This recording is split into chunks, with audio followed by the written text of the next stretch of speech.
La journée nationale de ce pays fêtée mercredi à Yaoundé a donné l'occasion à l'ambassadeur, Anatoly Bashkine, de saluer la clairvoyance et la sagesse du président camerounais.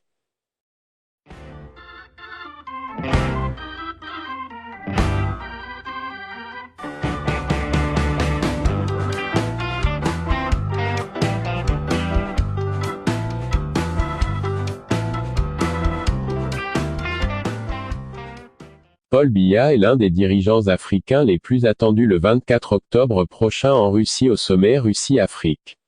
Grande première dans l'histoire des relations entre cette grande puissance mondiale et le continent, cette rencontre devra permettre de trouver des solutions décisives pour le développement de la coopération politique, économique, commerciale et humanitaire, comme l'a souligné l'ambassadeur de la Fédération de Russie au Cameroun.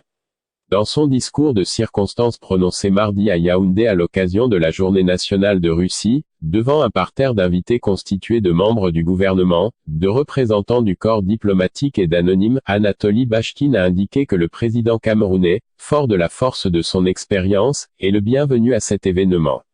Nous comptons sur la participation active et la haute contribution aux travaux du Forum de son Excellence Monsieur le Président du Cameroun, Paul Biya, un des dirigeants africains les plus expérimentés.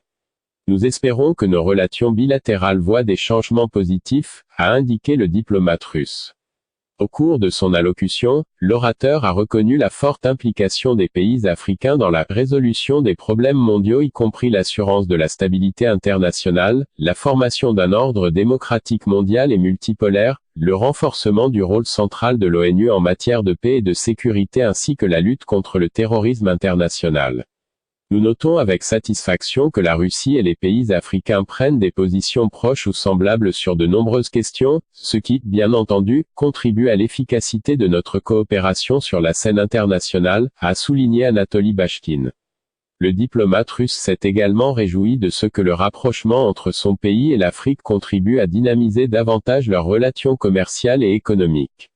On constate une croissance des échanges mutuels, l'intérêt des grandes entreprises russes pour la mise en œuvre des grands projets en Afrique, dans les domaines tels que la prospection géologique et l'extraction minière, le secteur de l'énergie, du pétrole et du gaz, ainsi que la haute technologie.